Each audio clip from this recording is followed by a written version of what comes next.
T-minus 30 seconds.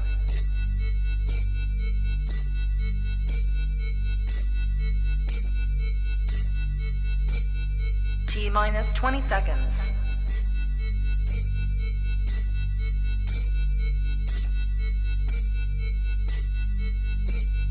10, 9, 8, 7, 6, 5, 4, 3, 2, 1, 0.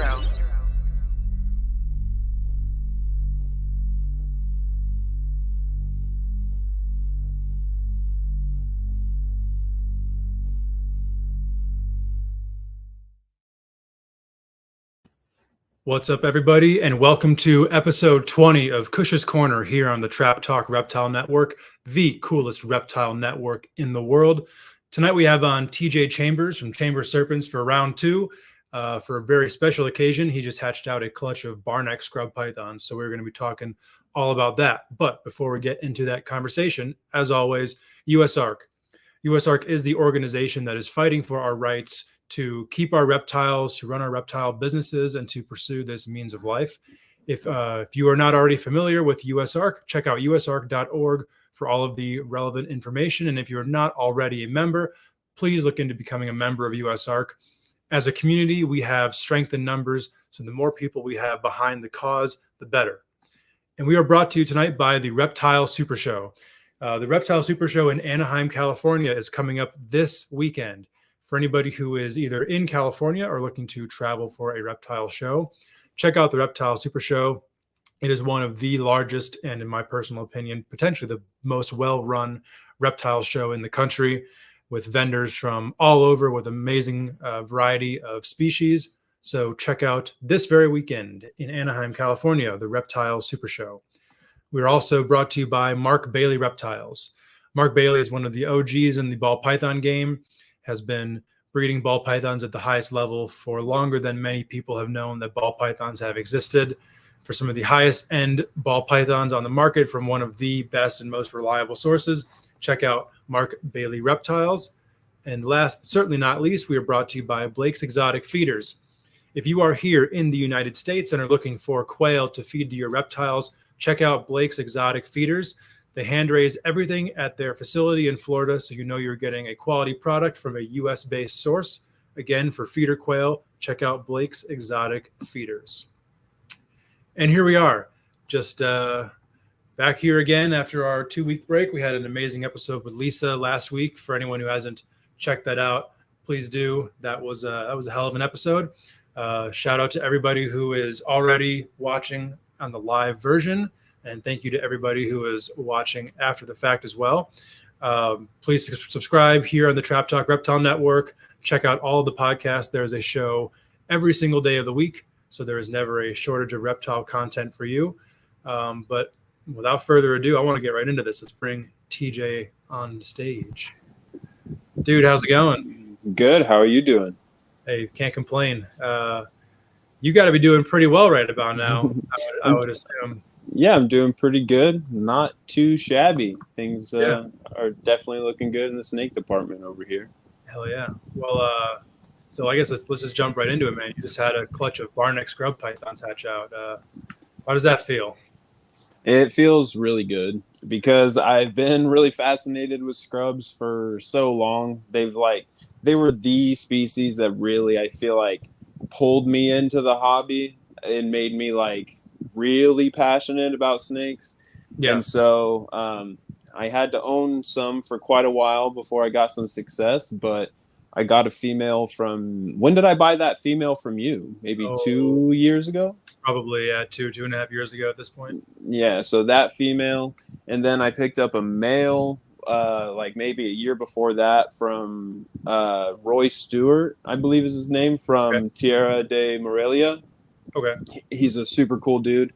But yeah, picked up 2 Barnecks and made it happen, and didn't do anything really too different than what I would do with my carpets and stuff. Okay. But they kind of had a couple years in my care to kind of, I guess, get used to my way of keeping. The snakes were kind of shipped across the country, but they're also I'd say sub-adults when I got them. Sure. and so grew them up a little bit, but Yeah.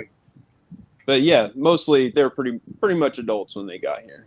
Yeah, which that's cool, because I feel like a lot of times, especially with some of the more like obscure pythons or wild caught animals, that there's kind of this feeling of hesitancy towards, getting older animals that are wild caught, that, they may never fully settle in and breed the way that you'd want them to, as opposed to like raising up young animals.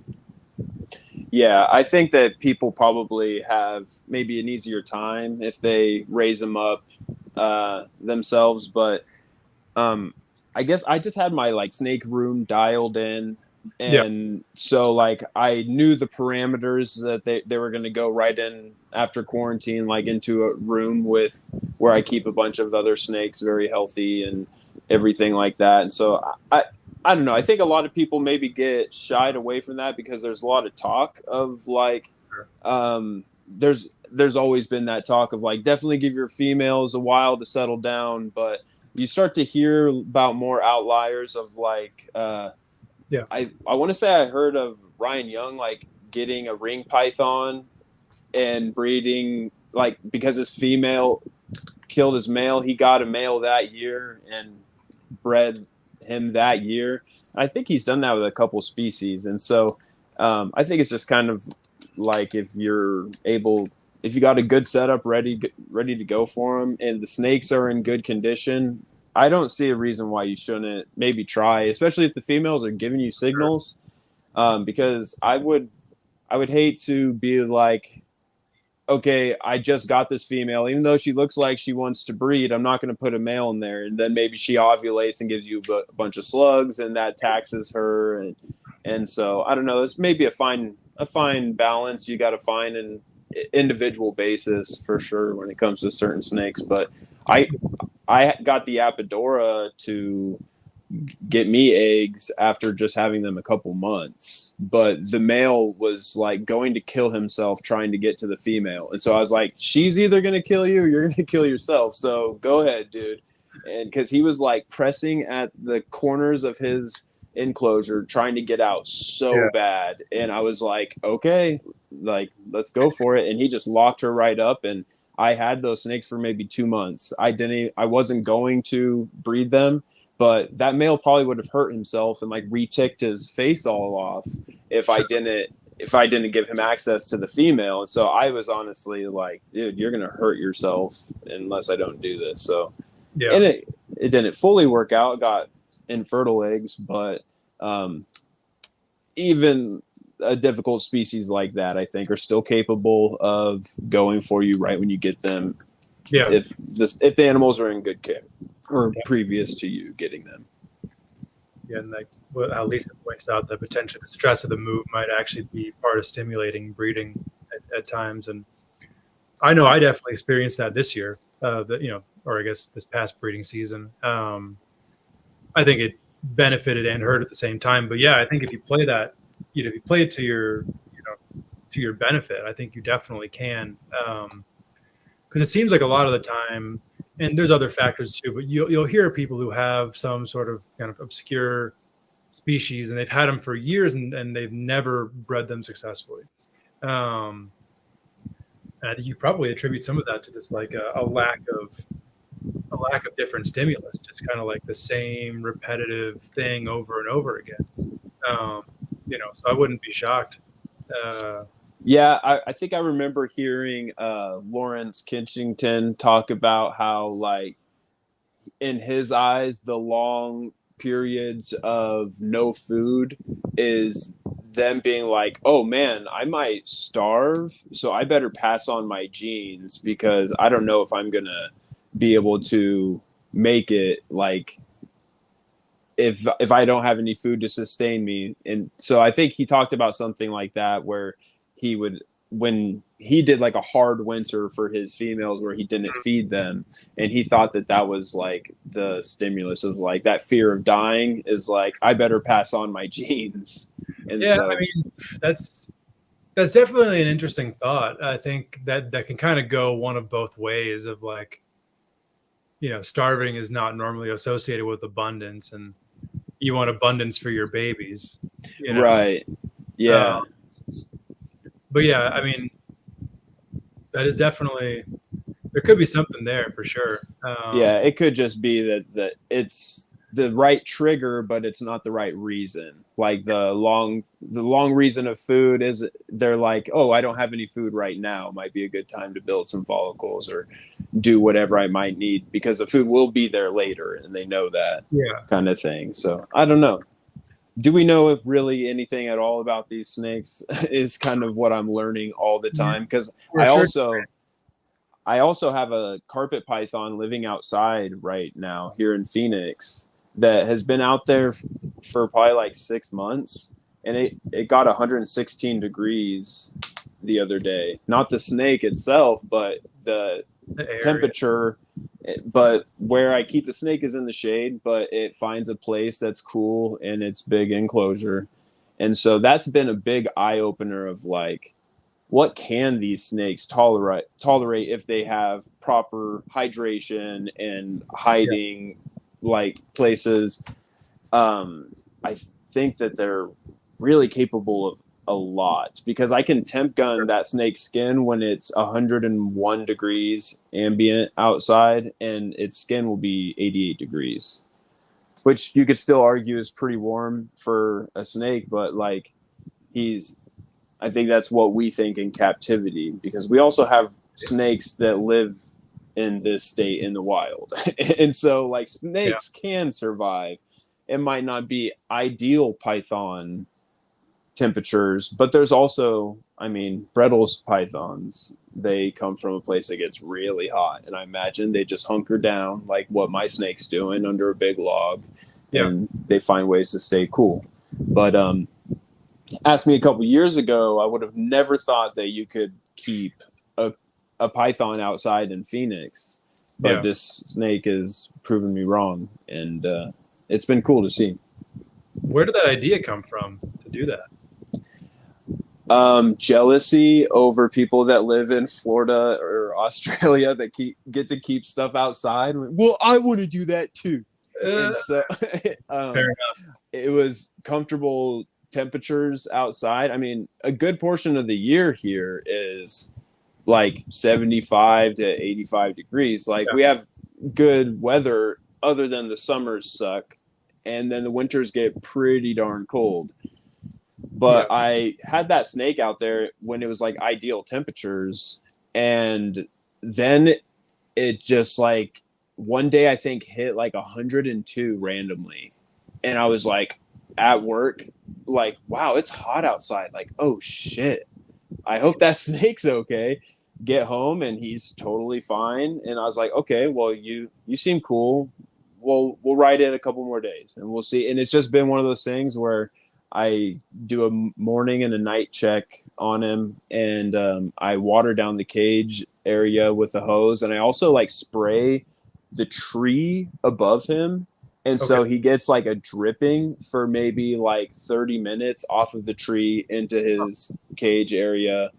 And so I definitely like put in a little bit of work every day, like spraying him and spraying the cage, make sure it stays nice and cool. Yeah. But yeah, he's doing fine. He's eating out there. He's shed a couple times. So yeah, he's a giant carpet python. I got him as like a big 7 foot, not female. I thought it was a female until I had it for a month and it shed out giant sperm plugs. So it's a big male, but he's like a super tame West Papuan carpet. And just kind of like the pet snake around here.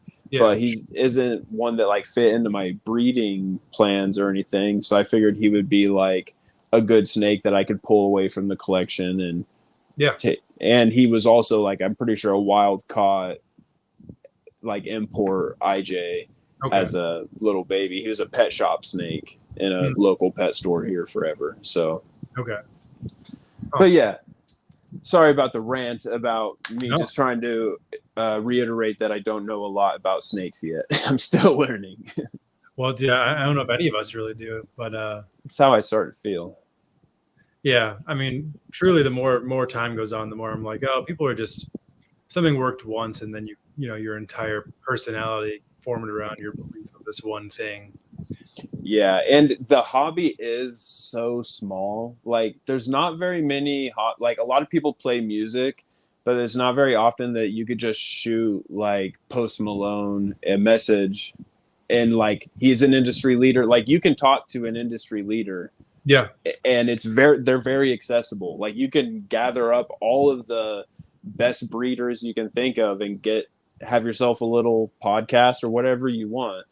Yeah. And so the community being so small, I think that things can spread like gospel, and just like so quickly, like, this worked, boom, we're doing it all across the board. And everyone, and since we have podcasts now, it seems like when you listen to people talk, you can tell like, oh, they probably listen to this podcast and listen to this guy. Like, you can kind of tie pieces together where you start hearing people say the same things. And so it really is kind of eye-opening of like, this is such a small community that like any information can really be spread to the entire industry so quick. If the dude Darian from MORPH Market posts it, like, that could hit almost the entire industry in a day. Yeah. Where there's not a lot of other industries, I think, that are so niche that you have that access. And so with the information of the internet now, that like, it seems like we all have pretty much the same info, and we all can listen to the same guys on podcasts, and it's kind of leveled the playing field, I'd say, compared to like how keepers were trying to do things 15, 20 years ago when it was also secretive. But I think it also has kind of maybe skewed things, and some people are maybe a little too, I guess we have like camps really hard, and like people tribe up and like find their little camp and people that think like them and stuff, which is totally fine and everything. But I don't know, just kind of what I see. Yeah. Based on my observation. It's probably a better setup than like what we were looking at like 15 years ago. Because I mean, like when I was first getting into it, I felt like information was like a very highly coveted thing that you needed to be in with somebody, and like, you know, that wasn't just, you can't just look it up or listen to a podcast and get, you know, this information. Which also makes me wonder, like, what is that information these days that is actually held close to the vest by certain people, you know? Right. Because in 15 years from now, we're going to be tripping over Bolin's pythons and be wondering why, like, we couldn't breed them for so long, or hypothetical, like, just things like that. I think we're going to look back, because I mean, just within a decade, you can see that with scrubs, like, so many people are able to get their hands on good animals and raise them up and breed them. And that just wasn't the case, because I think that little information bubble was so held, like, it was held so tight to the chest. Sure. Yeah. And I think it's a combination of that and then the information not being that good too. Like misinformation. Like if you were to try to breed your scrub pythons based on how you were going to be told by certain people 10 years ago, you wouldn't breed any of your scrub pythons. What was the like the practices that were preached at that point? I'm trying to remember. I feel like some of the big ones were like, you know, like adults getting maybe upwards of like 5 or 6 meals a year. Okay. And you know, cutting off food in October and not feeding them again until May or something, like putting them through like a colubrid or rattlesnake type of brumation, dropping temps into the 60s and stuff like that, which just makes no sense based on their natural ecology. Right. And you know, obviously, as we've found that certain, you know, fluctuations of you know, temperature and food intake and whatnot do make these things breed. It's just, you know, taking that and taking it to 100.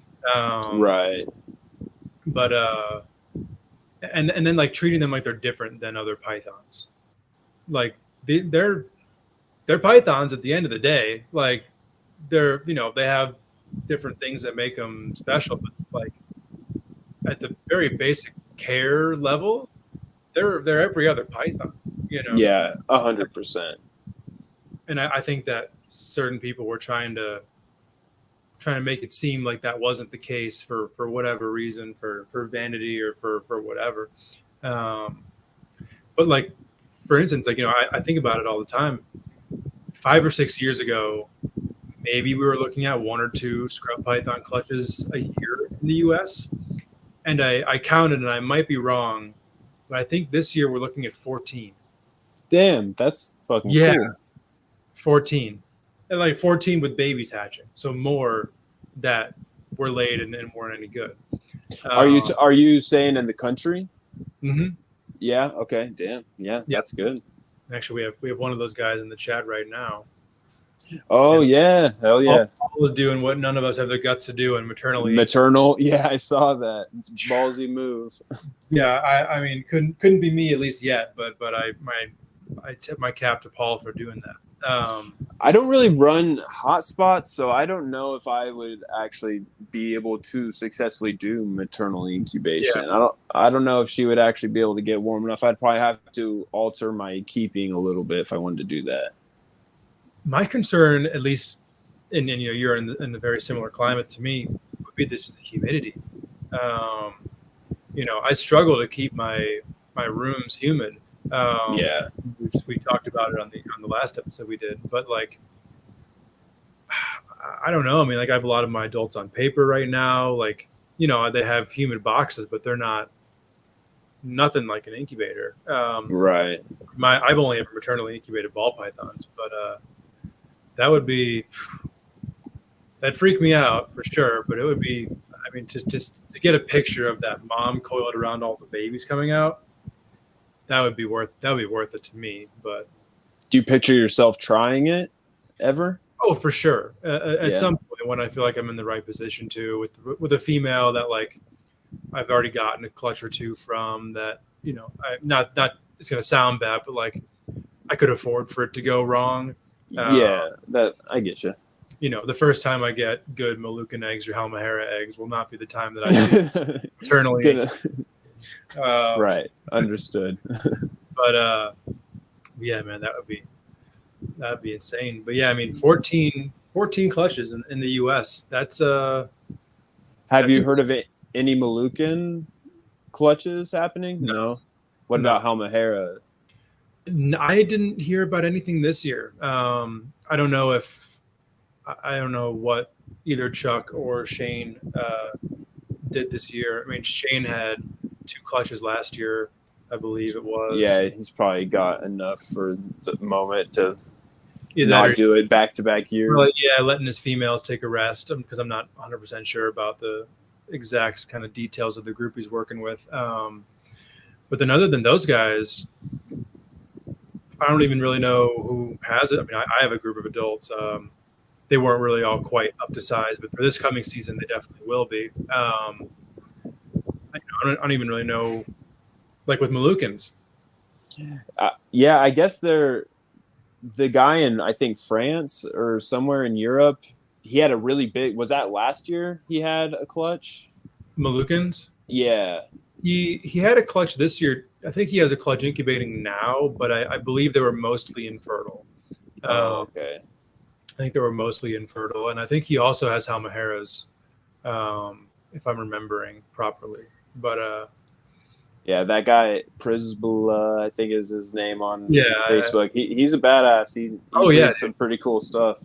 Yeah, him and then Raphael Dahl. I think he's in Germany or the Netherlands, but he produced the multiple clutches of Halmaheras last year. Nice. Is that striking pythons? Yeah, python. Dude, he's got some of the coolest carpets out there. Really insane stuff. Yeah, just like the really, really good examples of things. Like he has unique looking snakes where you can see them and you're like, that's so and so snake kind of thing. Yeah, but yeah, really good collection. Yeah, definitely. That would be, man. It's difficult like for me to try to think about having European guests on because it's like 3 a.m. for them right now. But they might be down. I mean, yeah, you never know. ask, but that would be pretty cool. Lisa is posing a question. I think we both have different perspectives on this about what we think cause infertiles. I'll let you take that one first. So I mean, my experience with infertiles has mostly been with two clutches, or I guess two clutches from one carpet python back-to-back years, and then an Apodora clutch. I think that my Apodora clutch happened to be because my AC went out last summer for like a week and a half, and it was like right around when she was or I think she maybe already ovulated. Okay. But my house got so hot. I was like spraying the snake. It got like 96, 97 degrees in my house. Yeah. We weren't staying here, but I would come here multiple times a day and spray the snakes with like cold water and stuff, and it was brutal. I think that whether it was the temperature or just the stress, because the female was not stoked. Like she was pacing in her cage, and I was just freaking out. But I think that whether it was the stress or the heat is what attributed to her infertile clutch. Okay. With my carpet, she's like a really early granite or het granite, so she's from like before they did the outcrossing, and she gave me 16 slugs last year, and then bred to a different male this year. She gave me like 10 slugs and like 6 okay eggs. One baby went the distance, and it's super neuro. And yeah, and so it's just like the early granite stuff before they started outcrossing them. Even if you breed it to a totally outcrossed granite, it seems like they're just kind of at the end of their genetic potential. I don't even know if that's the right word, but she, to the point of not. Yeah, it's just bottleneck genetics in those snakes. But that's my experience. I think it could be so many different things. I think it could be dehydration, bad temperatures, maybe a male locked but really didn't do the full thing. But then I guess there's the difference between infertiles and slugs that I don't know how we would differentiate, like what causes a difference in those two things. True. That's a good point. Yeah, I don't have any thoughts on that. Steven just doesn't have to deal with slugs and infertiles. I wish. Man. I've thrown away far more scrub eggs this year than I will hatch. Oh man, that sucks. Heartbreaking. But in my experience, I think the things that have caused infertiles for me, I think one of the primary things were females being a little bit overweight for breeding. I've had some low fertility clutches that, the female, they'll lay the eggs and immediately afterwards, like, no idea she even laid. Oh, damn. Yeah. So I think part of that, well, two females that I had, I received them pretty overweight as adults already. And then one female was this year. I think there were two factors. I think one was her being overweight. This was my 4th year trying to breed her, and the first time she actually took. So I fed her for breeding 3 years in a row. She never lost any of that. Never lost it. And I think another thing that I've changed and I'm currently acting on is I think I've fed my female scrubs too much during the off season. Historically, so like right now I'm really trying to like thin a lot of them out, but yeah, I think the lack of that period after those snakes had a lot of food and then didn't breed just caused this female to be too big. And I think another thing is pairing them up too late. I've had females slug out that went through the whole process, but I wasn't able to get a male with them. I mean, a month and a half, 2 months too late getting a male. Gotcha. And I'm not sure. I don't have any sort of like scientific reason to think that. I just have experienced that a few times where I've gotten late locks on a female, and she's had she either slugged out or had a mostly infertile clutch. Gotcha. But then, yeah, like what you were saying with like husbandry problems, hydration, temperature issues, all that stuff. I think that's entirely possible too. But like if you're checking all the boxes as far as that goes, yeah, I think that I think probably being overweight and then locks at improper times, because I don't even think you can really associate, the wrong style of heating or bulbs versus panels versus under tank, because you just have everything on ambient. Yeah. You're doing fine. So I don't think that you could associate that with it. So those would be my thoughts. And I'm obviously still every year learning more. What did Brandon say? Yeah. What did he say? Yeah, and I think on that, Brandon, as far as like the male, I think I had one instance where I had a male that I'm worried potentially could be infertile. Infertile be more in the male, slug be more in the female. Yeah, that and it could very well be. Yeah, but that would be interesting for sure. Because like I had a clutch this year that it was they're all fully formed eggs, but I think it was 17 eggs, and 7 of them were totally empty. Just like when you lit them up, they're like yellow. Yeah, yeah. The other 10 had full veins and everything. So Brandon's theory there then could potentially be right, because the female did her job and maybe it was just the male that was lacking a little bit. Yeah, it could have been. So way to go, Brandon! Science. Hell yeah! But yeah, on that note, so when you were sending your female through the breeding cycle, how did you have her set up? What were the parameters you were using? When did you start kind of putting the process together? So I didn't think that she would go this past year because I put her into a new enclosure like right before breeding season. Okay. And it didn't seem to throw her off or anything. She was set up in a 4x2x2 for like the past couple years or whatever, when that's what she'd been in since I basically got her from you. Okay. So now I build a lot of my own cages, and so I built one that goes into a corner where it's like a L shape cage where one wall is 4 feet, one wall is 3 feet, so it's technically like 6 feet of floor space, and then it's 3 feet tall with a perch, a high or a couple hides, big water bowl. And then so controversial, I keep almost all my snakes on pine shavings. Right. And I've never had a single issue with it. Yeah, I've talked to a lot of like old school guys that have been like keeping colubrids on pine for 35 years, and they're like, I've never had an issue. I think a lot of the talk about pine shavings being bad for your snakes is like before we were doing like proper kiln drying on the wood.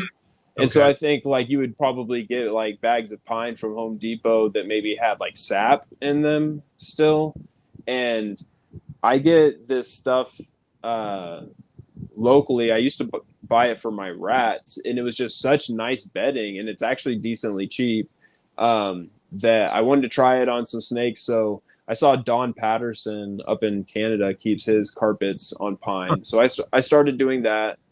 And I also heard the dudes from the Herpetological Network, I believe, keep stuff on pine shavings, and they've talked about how they're like, yeah, dude, it's not what everyone. It's one of those things like when you get care sheets from Google, a lot of times there'll be information there where you're like, that's outdated. And I think pine shavings is kind of one of those things. I Yeah. think especially if you're buying like nice kiln dried pine shavings, like I'm going for on a few years of keeping carpet pythons on pine and never had any issue. And actually, the guy I bought my Caribbean boas from, my Jamaican boas, that's how he keeps all of his Jamaican boas, pine Wow. shavings with newspaper. And so they may have been the first snakes I did it on because I got them and I was like, I'm just going to do what he did. Pine shavings, here we go. And never had any issues. But sorry, long rant about pine shavings. They're not as bad as what everyone thinks. And it's actually cheaper. Like cypress mulch now in my state is $28 a bag for like those Home Depot bags. They don't even stock them at Home Depot. $28 a bag. I'll send you a screenshot. Yeah, dude, like cypress mulch in this state is not cheaper. You can't find it cheaper than that. Well, you can't even get cypress mulch here. So yeah, see, that's the thing. It's hard to find, but that is that's my favorite bedding to use because it's heavy and the snakes can't, like with most other beddings are really light and snakes can push it into their water bowl. With cypress mulch, I never get shavings or bedding in the water bowls. But anyways, back to breeding my scrubs. As far as leading up to the breeding season, I kind of did what you talked about. Is I don't really feed any of my snakes other than babies during the summer. And a lot of that was because up until just like a month ago, I was breeding all my own rodents. Mm-hmm. And my rodent production went down during the summer. And so I basically had enough to feed all my babies and stuff like that and didn't really worry about the adults. Yeah. Fall comes around and I really start hitting them hard, especially the scrubs, not with like crazy big meals or anything, but I just hit them with a lot of frequency. I'll start with like every 2 weeks, and then getting closer to like November, I'll do it once a week. And then I believe with her, I may have done like a month where I didn't feed much that first initial cooling period, like through December. Okay. I maybe fed her only like once, I think. And then after that, I basically was just feeding her weekly and kind of small meals. Like I could kind of see a lump in her. Okay. And I would just pair the male periodically. And my male was really shy, so he didn't give me like signals like cruising or anything like that. Yeah. And so I was just kind of guessing, like, hopefully she's going for you. Because usually I can tell with all my carpets, the males will be cruising. The Apodora, the male cruises like crazy once the females start going. Okay. So, I think it was in December is when I did start doing pairing and like weekly. Most of my stuff just gets paired throughout the entire cooling season. Sure. And I'll just pair for maybe 3 or 4 days and then pull. And with the scrubs, I would feed them and then wait maybe 2 or 3 days, put the male back in there, wait a couple days, pull and feed them. And then she went off food after, I think, honestly, just one lock. I only saw one lock. Like, they wouldn't even hang out with each other at first, but I was still trying. Okay. And then because she's kind of got a nasty attitude. She tried to bite him the first time I paired him, but it was just one of those, like, striking randomly at, because she strikes at the glass and stuff like that. She's ready to go. But I think that she wasn't too fond of the whole situation at first, but kind of slowly grew on her. After maybe pairing her maybe 4 or 5 times, they would actually go into the same hide together. And then I only saw one lock when their tails were like out of the hide, totally visible. They could have locked up more than that. But I found a lot of my snakes. Oh, was that me or you? Oh, last I heard was I find a lot of my snakes. Oh, my screen went black for a second. A lot of my snakes, Shit, I totally lost my train of thought. I'm doing a damn MJ right now, aren't I? I know what you're talking about. Yeah. Fudge, dude. I totally lost my train of thought. What was I saying? About pairing them. The female is a bit aggressive.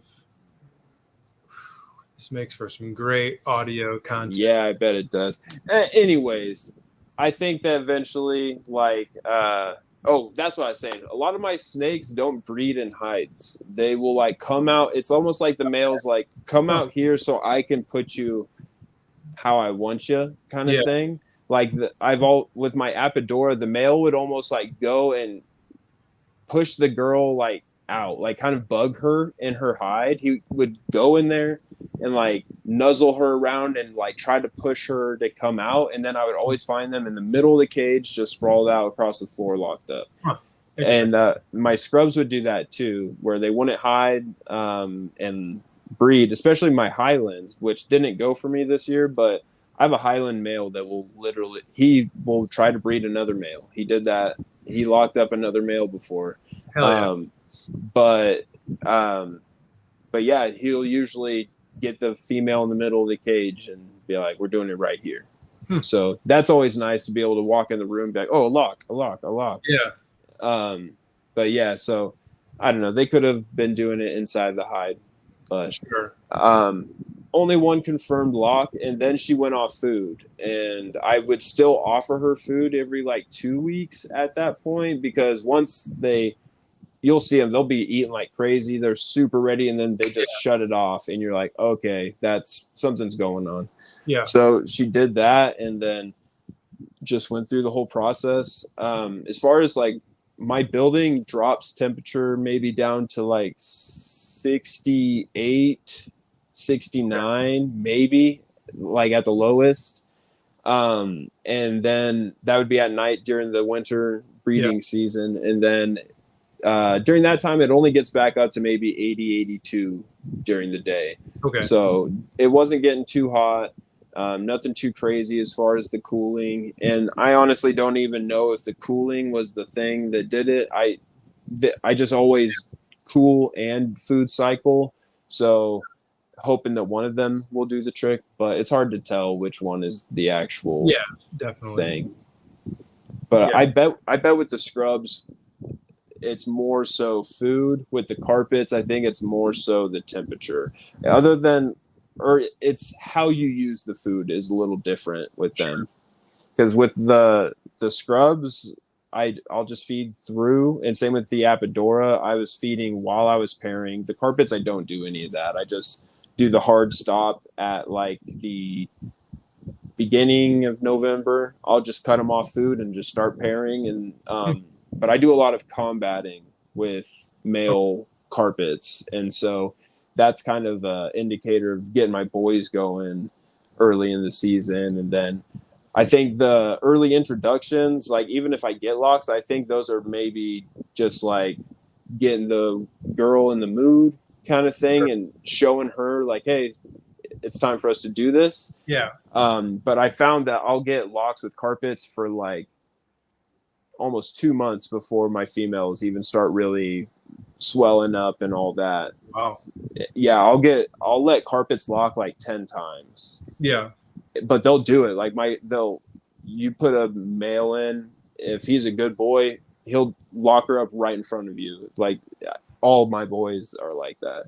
So I think carpets are just strong breeders, especially the boys. If you keep them kind of lean and mean, all my males are like, open the cage, they strike for food because they're hungry, but it makes them good breeders. And so they get a couple meals going into breeding season, but they don't eat a whole lot. Yeah. But it makes them good breeders though. For sure. Okay. Interesting. So back to the scrub. So the copulation you witnessed, when approximately was that? Oh man, that probably would have been maybe February, March, I think. Yeah, I'm not super great with like writing down specific dates, I just take a picture usually, and so I kind of have to refer back to that photo. I'm like way too loose with. I think it's like the musician in me has really good memory, and so I don't write anything on my tubs. Which when you have over 100 and something snakes, I do it on the baby tubs, but all my adults, like I know what all my adults are. Yeah. And I don't write down like dates really on a whole lot. So I kind of, throughout the entire incubation process, I was like, okay, when did the scrub eggs laid? They were, okay, this date. How many days has it been since that date? There's a little website I'd go to. It's like days between calculator. And so I was just like, okay, how many days am I at? 55. Cool.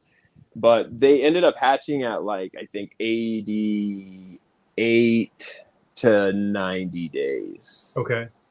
Yeah. What temperature? For a good portion of it, since my incubator was kind of full, they were at the very bottom of my incubator, which they were cooking at like 85 for, or at least it would drop. So that my incubator kind of drops a little bit at nighttime. And so all of my eggs get a little bit of a swing, but I would see anywhere from 84 to 87 was like throughout the entire thing. I never saw it get above 87, never saw it get below like 84.7. Okay. So yeah, but right in that window. So I think that I saw some people have hatching at like 78 days, some people at 95 days. I think that the slightly cooler made it so I was a little bit later in that window. It really is crazy how much that can vary. My earliest was either 79 or 80, and then my latest I think is 96 this year. Oh damn, that's crazy. Yeah, that's the longest I've ever heard of, I think. Yeah, me too, probably. So I'm but that was just cold. So yeah, it was a long wait for the 3 months. Like carpets are 2 months of incubation. So once I hit that, I was hitting that 60-day mark. It's like, I got another month. Damn it. But it was worth the wait. And it's a hard wait. I know. I don't know if you had experience with this, but my eggs, they kind of felt like towards the end when it was like day 80, I was like, they feel a little like harder than I was kind of like, are they going to be able to cut out of here? And so I put wet sphagnum moss in there for like the last week. I've seen people do that. Yeah. And so I don't know if what do you do with your eggs when they get close? Do you adjust anything or? I've experimented with just dropping the temperature a little bit at the end. So, because I've heard from people in the past that they were experiencing issues of eggs like overheating the egg box towards the end of incubation. And I was like, well, don't want to do that. So my first clutch, I dropped them from like 86 to 86 and a half down to like incrementally down to like 45. Once day 70 hit, started to ramp it down. And I've experimented where I've dropped some, I haven't dropped some, it's basically, to me it seems like the ones that are going to make it kind of no matter what. Because I've known of clutches that were incubated like 88, 89, and they were fine. Okay, But those are probably the ones that hatch out in like 78, 9, like those earlier days. 70, 79. I'm assuming you wait for like the first pip, and then do you cut any eggs or? In the years past, I just waited for the first pip, but this year I have mostly let them pip on their own. And then like if I would let them pip, and if it seemed like the momentum of the pips had kind of stopped, then I'll cut the last few open. Okay. But I don't really have a very like hard and fast opinion on egg cutting versus not cutting. Yeah, I was just wondering if you had, because I don't know, I wondered if I didn't add the sphagnum, if it would have been harder for the snakes to pip, because they almost like felt like it would have been like they were almost dry, even though like it was 100%. So I put the sphagnum in there and I like piled it on the eggs and stuff. And when I did that, I cut one egg just a little bit, saw a live baby inside. So I was like, okay, we're still good. Yeah. And then they all pipped on their own. Okay. And they all came out on their own. It was over a few days. Sure. But yeah, so I wondered if I didn't add that sphagnum, if they still would have pipped on their own. Because to me, I don't know, they're strong little babies. They have so big egg teeth. They do. All mine still got theirs on, and you can definitely see it. It's just a big snake, like compared to hatching out carpets. Carpets are so tiny. Like these things could eat a carpet. Yeah. Oh yeah, you hatched out inlands a couple years ago. I hatched out inlands like a couple weeks after my first Barneck clutch. Oh god, my only carpet clutch. But yeah, I mean, like shockingly different. Yeah. Well, tiny little worms and these big baby scrubs that are already eating like hopper mice and stuff like that. Yeah. Yeah. Okay. So yeah, you let them all pip on their own. How long from the pip until they were like fully emerged from the egg, would you say? I came in one morning and there was like 2 heads out, and it took like 3 days for them all to be like out of the egg, full body and everything. Okay. So it was, once one would pip, it seems like the next day they would want to come out. Yeah. I've had some take their sweet time. They're just like, I probably had some from pipping to fully emerging, probably sit in the egg for like 4 days. Damn. I had a couple where I was like trying to pull apart eggs on ones that had already pipped, and 2 of them just crawled right out of the egg in my hand. Like they were ready to go. They were just chilling in there, just waiting for something to kind of make them want to move. Yeah. And then one sat in there that pipped and everything. It was just absorbed all of its yolks in a completely empty shell of an egg until I just pulled it out. Yeah, because he was good. He kept poking his head out, and I just wanted to get that box out of the incubator. But yeah, I feel that. Whether or not you have this answer, Paul wants to know if you've weighed your babies. No, I haven't. You too, but honestly, I've never weighed a scrub python, so I couldn't give you a good answer. But yeah, I don't weigh a whole lot of my snakes in general. But I'd say these are like 5 times bigger at least than carpet pythons. Like they're huge. Yeah. But I honestly couldn't even guess at the weight. I'm so bad. I don't even know what a baby carpet python weighs. Yeah, I mean, I'm trying to like think of I really can't. I mean, I don't even want to say like the wrong number, but like his are going to be bigger than ours though, because they're maternally incubated, and so like I bet his babies will come out huge. Yeah, well, it'll be pretty interesting to see. But I do think though that the ones that are incubated cooler and take longer, they do come out a bit bigger. I think so too. And I've heard a lot of people have said that with carpet pythons too. Yeah, because this year I've had my biggest scrub babies for sure, and like I had one clutch, my southern clutch. I mean, they were at least like 2 feet or like close to 2 feet out of the egg.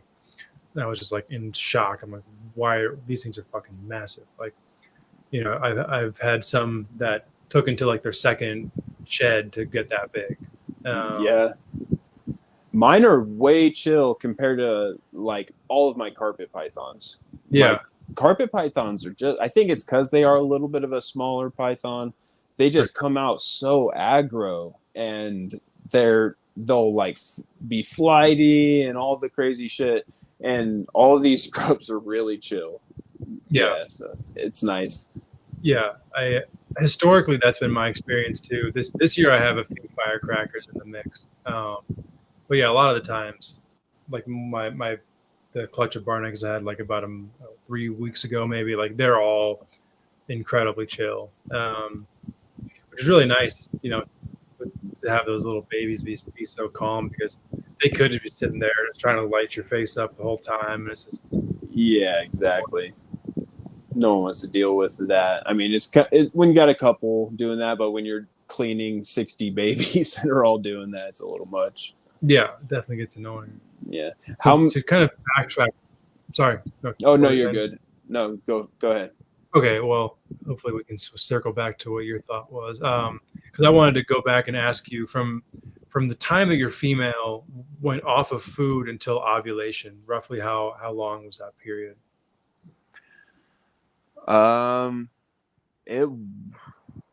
It was maybe like maybe a month. Okay. I think she was really hiding around that time, and so that's how I could really tell something was going on. And so she would actually and she's not normally a snake that'll sit and hide. She'll sit on top of her hide a lot. Yeah. So her behavior totally flipped, and she just hunkered down into her hide. She would get in this super tight coil. She darkened, but not a ton. Not like what I've seen. I expected her to get darker because she's not like a light Barneck or anything. For sure. But her color change wasn't super dramatic. But now she's lightened back up to her normal self after just the one shed. But I think it was like one. I didn't actually catch the ovulation. I think I caught the end of it, like after it had happened, kind of thing. Because she was. I took one picture. I can send you the photo of her looking pretty chunky, and that was one of the times where I was like, something's going on here, because she just looked different. Yeah. When did that color change start, if you can recall, when she darkened up? It was, I think it was right after ovulation. She went into shed. Yeah. Okay. And she came out really dark. Yeah, she came out darker. All right. And I didn't really keep track of the dates of the sheds. I don't think. Maybe I did. Maybe we were talking about it, but I don't recall like the numbers off the top of my head of like from like post ovulation shed until eggs being laid. I don't remember it being like shockingly long. Like, I think I do remember, because like I think that's well over 40 days. Yeah, okay, I think so, because a lot of things in my room, I think because I do run ambient, maybe just go a little slower. They don't have that extra heat that maybe most other keepers are giving. And so I think like my carpets take a little bit longer to hatch than most people's. My like based on some of my carpet pythons, if they went like close to 50 days, I think, post ovulation shed until they laid. And if you read like the new carpet python book, they say after 40 days, consider her egg bound. Yeah. And so, but I knew, I was like, my things go a little different here, and everything is just a little slower. So I didn't really freak out about it, because I've had a couple carpets get egg bound. You can see what it looks like. It definitely looks different. These just look like girls that were getting ready to lay, so I wasn't worried about it. But then they went at like close to 50 days, I think, for my carpets, which was longer than most people's. I'd be stressing the hell out. Yeah, I mean, I've really let go of stressing about the snakes now that I have like a human baby. That's probably a good point.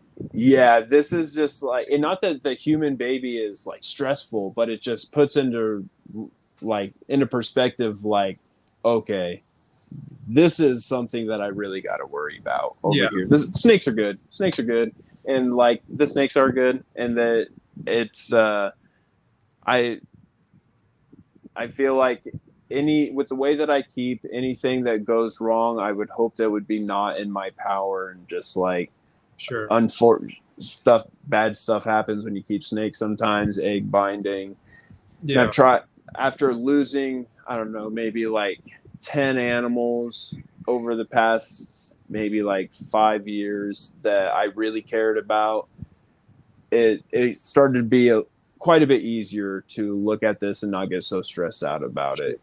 Because, like I've had entire projects where I was like, damn, that was a lot of money, and the female's dead. And now what? And so you kind of just got to learn to, for me, anyways, with my mentality, I've stopped stressing about it. Yeah. Because I am a little bit of an overthinker. And so I need to be stressing as little as possible at the moment, which has been great for my keeping snakes. It makes me a little more able to enjoy things. And I'm also not breeding rodents right now. Okay. And so it's the first time of being a snake keeper that I'm not breeding rodents. And talk about, like, I didn't even know I could have this amount of like free time to just hang out in the snake building, because and just like not having to stress about if that rodent building's AC went out, having to lose everything, and like it's been nice. So my stress level's gone way down when it comes to the snake stuff, and I can just enjoy it all, which has been cool. What was I mean, for that? For the rodent thing? Yeah, for cutting that out. I just want to I wanted to be able to spend more time with my baby, and also just rodents are gross. And I have a outdoor shower that I built and everything, that after I take care of the rodents, I shower before I go inside. But I don't want to have to be like, okay, I'm going to go check on the rats real quick and then take a shower, and then I'll be back inside. It's like, now I can just come check on the snakes and be back inside. And I don't know, just the stress of doing it in the residential neighborhood, where if a crazy like monsoon came through and knocked my rat building over, and I've got 1,000 rats all over the neighborhood. There's just like so many things that I started to feel like maybe this isn't worth it. And I've started to put a little more value on my time of like, can I just get away with buying frozen thawed? Would I be happier to not have to come out here and deal with this and just like stress about all my rats dying if I go out of town or things like that? Because the snakes can do fine for a week or two if I have to leave, but the rodents were the thing that I had to like have people come and check on, just the rats when I leave town. And just kind of got a little over it, and I feel like I've taken a little bit of a different perspective on how I'm approaching the hobby. I really wanted to try to do this full time and everything, and I was doing like the rodent thing full time for a little bit, but I don't know if I necessarily want that anymore, because I'm just I know what is going to come with that is going to be like selling a bunch of snakes, which I'm really bad at selling snakes, as far as like, I don't want to let anything go.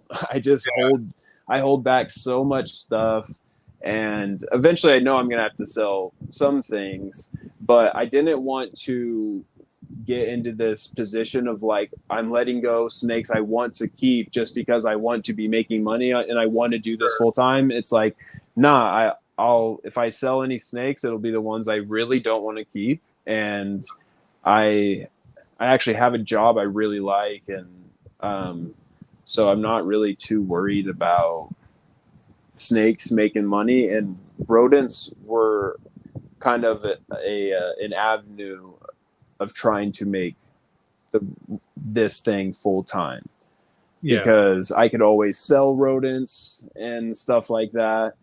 But now that I don't necessarily have those same dreams, I thought it was just like, it was okay to take a step back and not try to be pushing it so hard. If it happens, it happens, but I feel like I was just like doing a lot of grinding over these past several years, and ultimately being like, do I really want, like, I don't want to sell snakes that bad. Like, and I just kept convincing myself like on reasons not to sell snakes. And so I was like, this is probably not going to work out if I'm just, but that's why, I mean, I was, I have the 3D printing thing going on as well, which brings in like a little money, but I mostly just trade, like, the friend that I do the 3D printing with, I'm just like, hook me up with the stuff, and like any profits, like I don't really care to see, as long as I can have perching in all of my cages. Like, it was more so for me, even though it is like a little business thing we've got going on, but it's not something that either of us are like, yeah, we're going to try to be full-time 3D printed perch makers. Like, it was never that thing. It's just like, oh, these are cool, I really like them. If someone else wants to use these perches too, cool, hit me up. So that'll all keep going, because I honestly really like coming up with designs, and doing all the 3D printing stuff is really fun. For sure. But yeah, I think just cutting back the rodent operation at this time was what's best for me. It's kind of, I can't really put a price on the invaluable time I can get with my newborn. She's 3 months now, not a newborn, but yeah, so I don't want to miss any moments because I was dealing with rats. Yeah, that's an interesting perspective. Yeah, well, what's time with my kid or time with rats? Yeah, and so when you put it just like flat out like that, it makes it pretty easy. Yeah, and the snakes are ultimately the driving thing of, and it's like, I would rather, if I'm going to cut time away from anything, I don't want to have to, because ultimately if I want to cut back time on the whole operation, I'd have to cut back time with the snakes, not the rats, because the rats would suffer quicker. And so it's like, if I wanted more time, it was better to cut out the thing that I didn't enjoy as much. Yeah, I mean, between a job and your snake collection and being a dad and the perches and then rodents. Yeah. And I also like play music, like I'm in a band and everything. And I mean, I am a busybody type person. That's why I'm not like great on social media. Is like, I'm not great at being on my phone. I'm like, well, I gotta be moving with my body and stuff. And so yeah, just finding a new path in life, I think, and with less rat shit. Yeah, that's good for me. Well, sorry. Oh, but I do have, I still got like a freedom breeder. I ended up trading, or I sold a freedom breeder rat rack and bought this ARS. Oh, cool. Big snake rack. But I still have one freedom breeder rack that I'm like, if I ever decide to jump back in, I've got one, which it might happen in a couple years. But so far it's been really nice not having to deal with the rodents. I know how you feel. Oh yeah, I bet you feel that tenfold. Yeah. For you, does this mean you're going to potentially scale up on reptiles, or just really dial in with where you're at now? So my rodent building is now just an empty building, and so I'm like, what do I do with this? Maybe it'd be nice to have a baby building and an adult building. And so I think that what I'm going to do is, while that thing's not up and running and having to keep any animals alive in it, I'm going to probably renovate the rat building. It's going to need, I mean, you know what rats can do to a building. I'm going to like take all the drywall down, spray foam insulation, like probably do what I did in this building when I built it, and turn that into a second reptile building, because I've honestly kind of filled up this one pretty quick. Yeah. So a baby building would be really nice. So that's kind of what's on the that's what's in the works. But I don't want to, I built this building during the summer last year, and that sucked. And so if I do any building outside this year, it'll be during like the fall and winter. So maybe like over that time, I'll renovate that other building, get it up and running, and then get babies going in there. Yeah. Construction work at 115 degrees does not sound like fun. Yeah, not a lot. I did that today. I mean, my job, I do cabinetry, and I was in a building that didn't have AC, a brand new building that we're building, and it's middle of summer here in Arizona. We're all just pouring sweat, just disgusting. But yeah, so I don't want to do any more of that than I have to. Yeah, that can make perfect sense.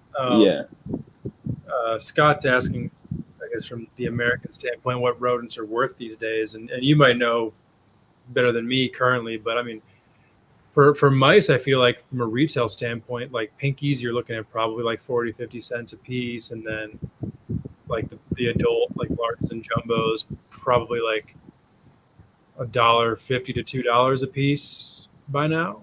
Yeah, I think something like that. Everything kind of in between. I can tell you, when you go to any of our local pet shops here in Phoenix, you will spend $11 to $14 on a large rat. Oh, yeah, dude. And oh my God. And I think even small rats are like $6. But I was selling to a couple shops for a little bit, and what they would pay me would be generally like $2 a small.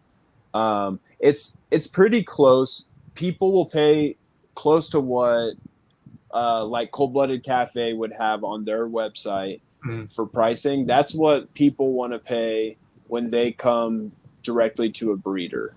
Sure. Yeah. And so that's generally what I would charge, is around what Cold Blooded Cafe or any of the big producers were charging, and that would actually fluctuate. I would look at the prices like bi-weekly, and they would change. Yeah, they would change quite a bit, and so. But I would try to stay, especially if I had a long-term customer. Like I remember doing $2 small rats was pretty standard for me for a while. That would probably be great pricing these days. Oh yeah, I mean, but that was back when I could get a bag of Missouri for like $22. Now it's like $38, and so that's insane. Yes, so that's another reason why it's like the price of food has gone up so much. Even the bedding prices. I used that pine shavings I buy is $14 now for the big bag, but it used to be $8. And so, yeah, the inflation really hit rodent breeders. Yeah. But the prices didn't inflate very much. It could be Australia, I guess, because that is significantly higher than here. Like $3 per mouse, and for breeder rat 16. Yeah, that's crazy. But I mean, is that what you would pay at like a shop, or is that like if you've got a friend that breeds rodents or know a guy like the local breeder, is that his pricing? I'd definitely be curious. Yeah, I mean, for anyone who's listening to this, even if you're new and have a smaller collection, if you're buying from a pet store, you're doing it wrong. Find a local rodent breeder. That'll save you. Yeah. And it's just nice, like, to build a relationship with a rodent breeder. If you're a reliable customer, then they're going to make you a priority for when it comes to them dishing out rats. And so, I don't know, a lot of good comes from finding someone local. Yeah, I feel like that's like a lot of stuff within the hobby kind of you can relate that to, and especially as everything has gotten so, internet centric that those local relationships can really, really pay out. And yeah, especially because like you were just saying, if anyone is listening, support that local rodent breeder, because you don't want that to be you. Yeah, seriously. I also got a local connect of a guy that gets like a bunch of quail, and so I can go pick up pretty much like hundreds of quail from this guy if I need to. I usually pick up like 60 to 100 at a time. That is a breeder prices, not pet shop. Pet shops are triple that. What the hell? That's crazy. Got to get into breeding rats over there. That sounds like. I mean, I wonder what the food pricing is, and yeah, there's just so many factors, I guess, that go into it. Like in my state, it costs a couple $100 just to cool your building each month. And so, like, if you live in Arizona, it's probably the worst place in the country to breed rodents. Because if an AC unit fails, you can literally lose your whole stock in an hour. Yeah, I would probably agree with that. Yeah. I think you could probably make an argument for Florida or, like, South Louisiana with the humidity. Yeah, because they don't do good with humidity, that's for sure. Yeah, but, man, I mean, 110 plus is 110 plus no matter where you are. And especially, like, once the rats start sweating, then it's game over because the ammonia buildup just boom, and then you get humidity too.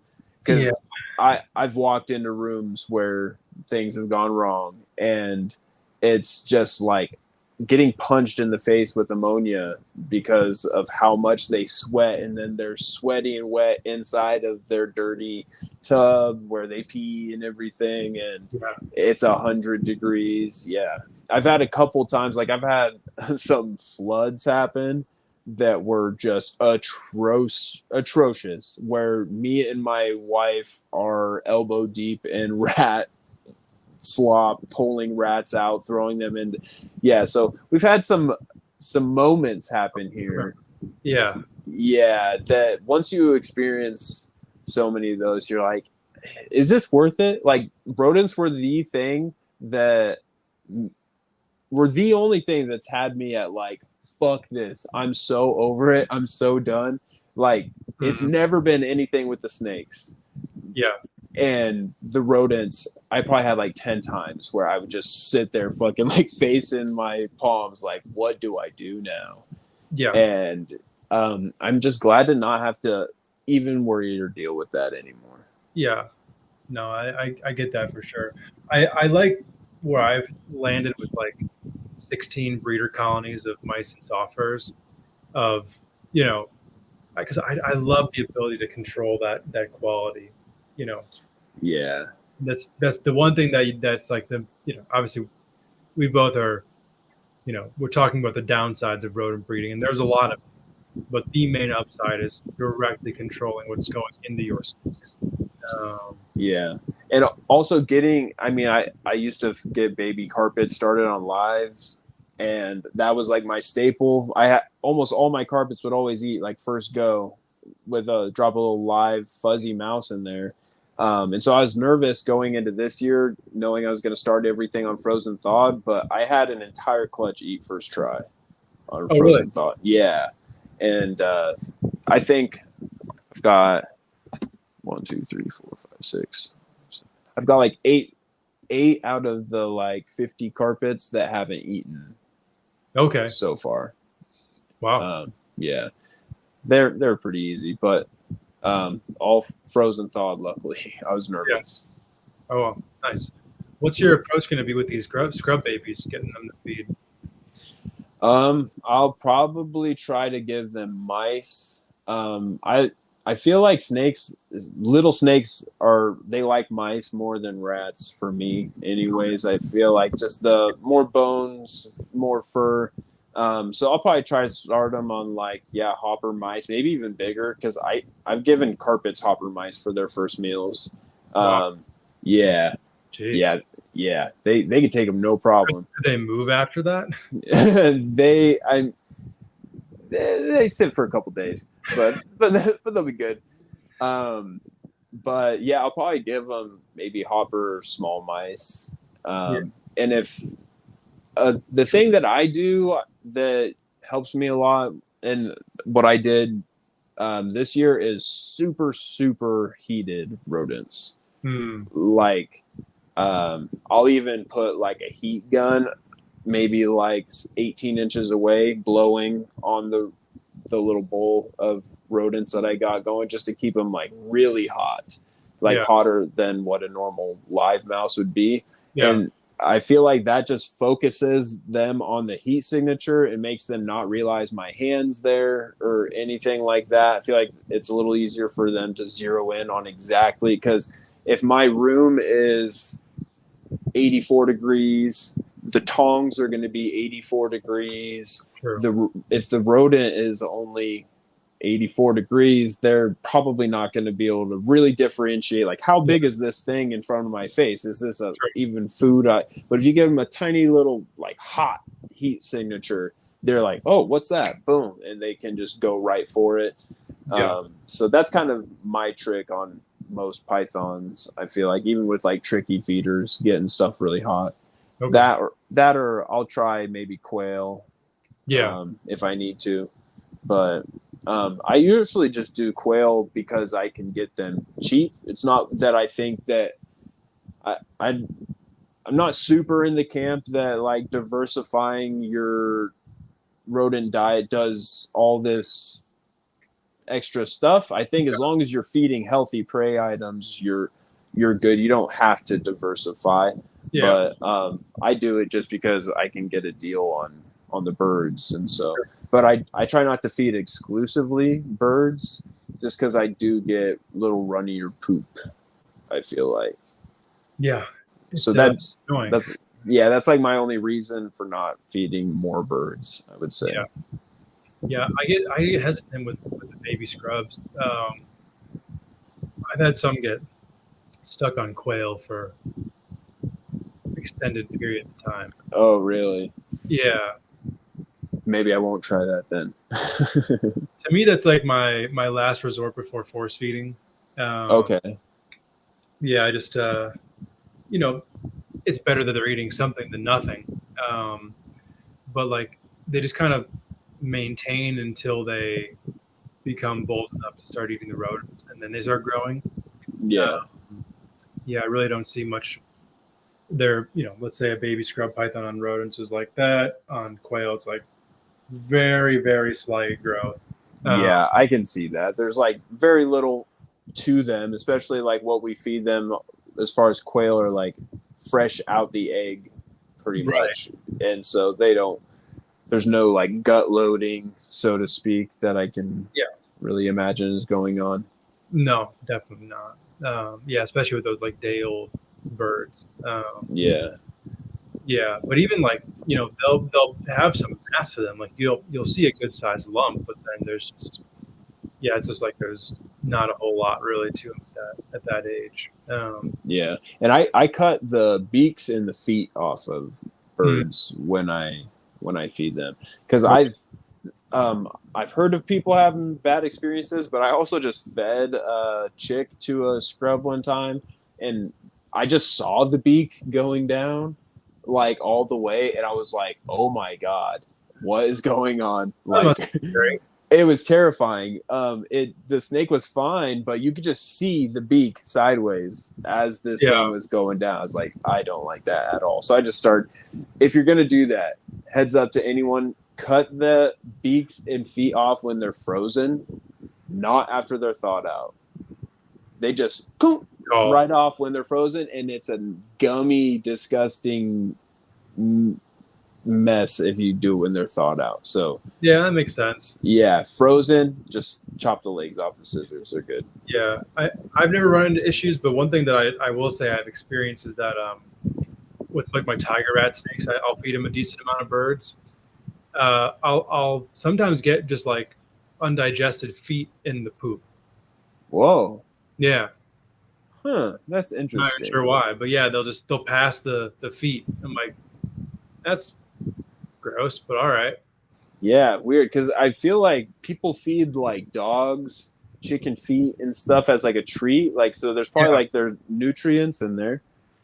I mean, all the weird bones and I mean, if anyone who's listening has any idea, I don't know why. That's just something that I've seen where just poop and bird feet in there.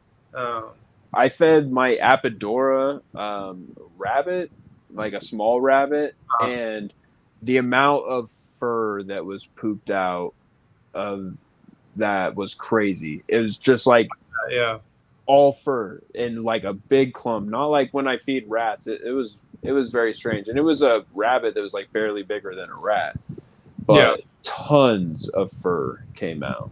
I bet. So Brandon's asking if there were the nails still attached, and I don't know, but I don't remember, but I think so. If I were to say one way or the other, it looked like they're just fully intact, but I'll have to pay more attention to that next time I see it. Yeah, that's weird. Yeah, who knows? But so you paired your Highlands up this year as well, right? And what did that? What was that process like, and why do you think that didn't go through for you? I think that the female's still kind of young. Okay. I honestly think that I got her like 3 years ago as a yearling. All right. Yeah. And, but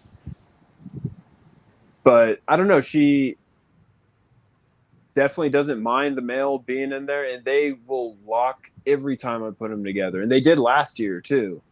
Oh, really? And yeah. Wow. And early. Yeah.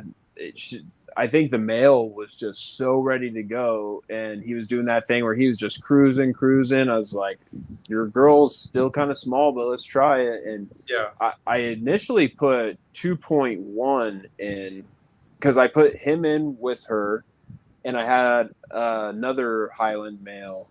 And the male that I still have, I don't have that other male anymore.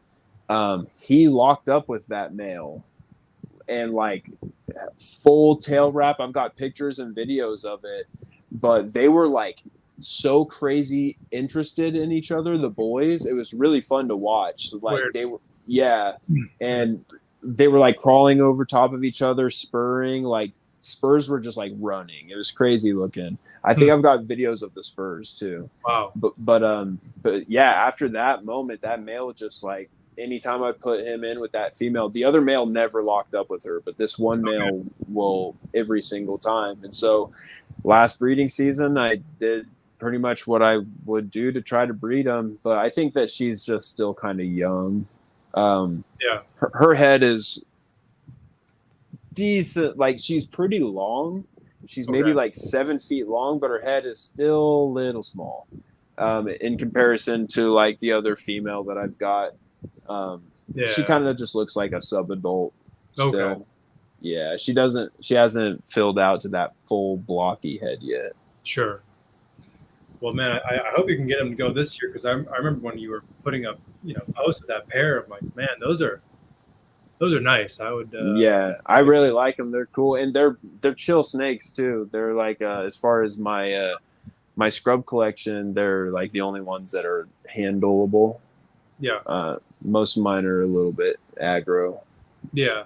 But I don't put any work into them though. Sure. I will agree though. I have found that across the board, the Highlands that I've had and do have almost entirely are a lot more chill than some of the rest of the scrubs. Really? That's interesting. Yeah. Because my other male, he rolled on me just like totally randomly, but he was psycho. Really? Yeah. And then this other pair, the 1.1, they're totally chill. They're cool. Yeah. I had one female that was a pain in the ass, but that was really about it. The other ones I've had have all been pretty good. Yeah. I've got a young female Highland looking animal that's probably like maybe 2 or 3 years old. She's pretty small. But I have not fed her nearly as like I've fed the other Highlands when I was raising them up. So she's probably a couple years out before anything will happen with her. But she's got a totally different like pattern style than what my other ones like. My male is pretty much patternless. Okay. And then the female is super reduced pattern, like where you could tell she wanted to be patternless, but she's got like the shadow of some of the patterns still hanging out. Sure. And then this one is pretty much like got pattern on it. It doesn't have like the look of like what the animals we would call oxabill. Yeah. It doesn't have that really heavy stuff, but it's got like actual designs kind of thing, rosettes or whatever on the back. So yeah. All right. Cool. Well, yeah, I'm looking forward to seeing what you can do with those animals, because you got a very solid group over there. I hope I can do something with it. We'll see. Yeah. Do you plan on giving your Barneck the year off, or trying to go back with her again? I think I'll give her a year off. I just I think Apodora are going to be more so of the focus this coming year. And I have a feeling I'm probably going to hold on to all those for a while to see the color change and everything. So I don't think I will. If she starts acting like she wants to breed, maybe I will. But it definitely hasn't been on like the forefront of like, okay, I can't wait to do it again or anything like that. I more so would like to get a male. What are we calling these now? Northerns, Wamina, Jaya. I don't know what we're supposed to call those animals after Dan Natush's conversation of like, oh yeah, they're all over the northern part, not necessarily like in one specific area. So it's kind of Northerns, as he calls them. So I would like to get a male for that project because my male rolled on me last year. Yeah. But so yeah, those I think I got the Barnecks. I would like to maybe focus on the Highlands as far as scrubs go, and then trying to maybe finish out my pairs. Like I have a lone male Meraki because my female was also a male, and so that one got moved along. Yeah. So eventually I might pick up a southern female, or unless somebody I know wants a male to breed with. But yeah, I don't think I'll, as of right now, I probably won't pair her. Yeah, fair enough. Yeah. What's kind of your approach going to be with these Apodora now that you've had them? You got your eggs, you gave them the whole year, and now you're really going hard with it. What's your plan? I think I'm just going to be a little more on top of getting the meals and getting them paired up in the appropriate time. Okay. As far as like when they were breeding last year was like all around the time when my daughter was being born and everything like that. And so it's like, I wasn't trying to spend a lot of time, because when I pair up the Apodora, it's like I stand in there for 30 minutes and make sure she's not going to kill him and stuff like that. Because there has been times where I've paired him and an hour later pulled him out, like without ever leaving the room. I'm like, nah, she doesn't want you in there. And so I think I'm just going to be more on top of it, putting him in there more often. I probably only threw him in there maybe 3 times this year. Okay. Yeah, so I just really didn't try that hard because more so I was worried about if something. This is like the first full summer I've done in this building, and so far it's handling the temperatures great. Yeah. But if it was going to get super hot in here, like what happened in my snake room last year, then I didn't want to have to deal with it, another infertile clutch, because she got too hot. So I was kind of hoping like maybe we can align things to go in the winter. And so it's kind of looking like it'll work out that way. I know it sounds like maybe an excuse of like, oh, I didn't want them to breed, but I really didn't care that much this year. Yeah, but then it really gets them all lined up to where they're actually going to be going exactly them to. Yeah. And having like a baby season where you can have like all your eggs and get everything feeding all at once is probably nice, as opposed to having to do it all throughout the year with like clutches all over the place. Because like last year, if that clutch were to have made it, they have like a 90-day incubation.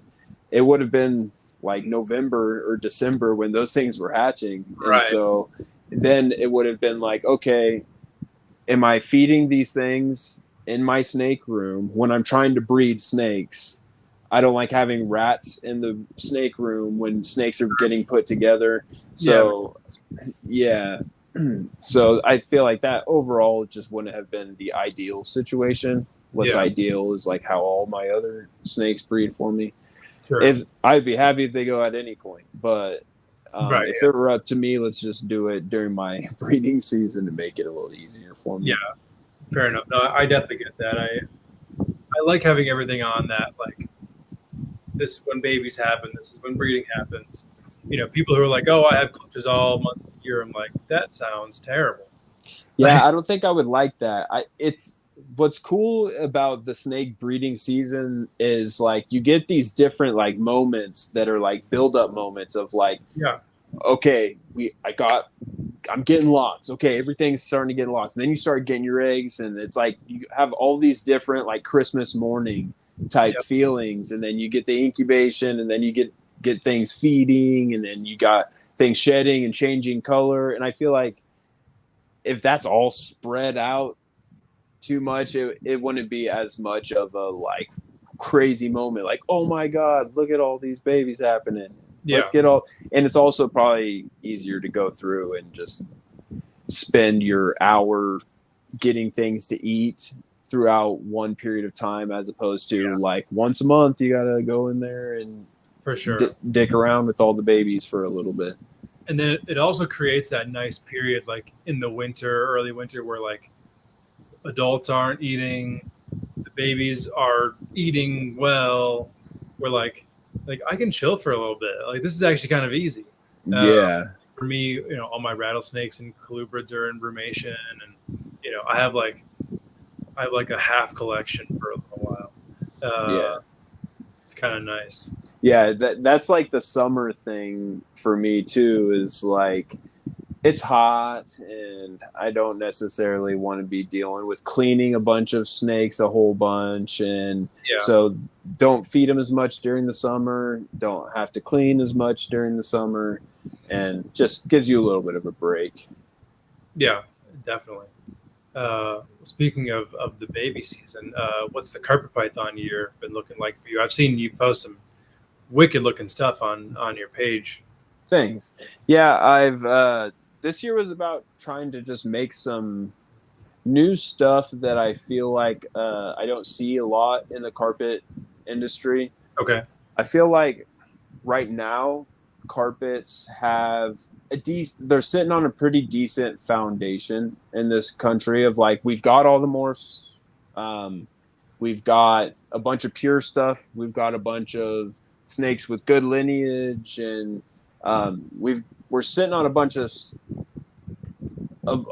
stuff, but we're not doing I guess the different things that like Australia does as far as carpet python breeding. They just have a little bit of a different mindset over there. And so I felt like when I was getting into carpets, so when I was rebuilding my collection like 5 years ago or so, I was looking in, there's dudes like Andrew Paris, who's known for jungle carpets. And so if I were to get jungles, it's really going to be hard to stand apart from guys like him. And there's several dudes that are at Andrew Paris's level just killing it with jungles.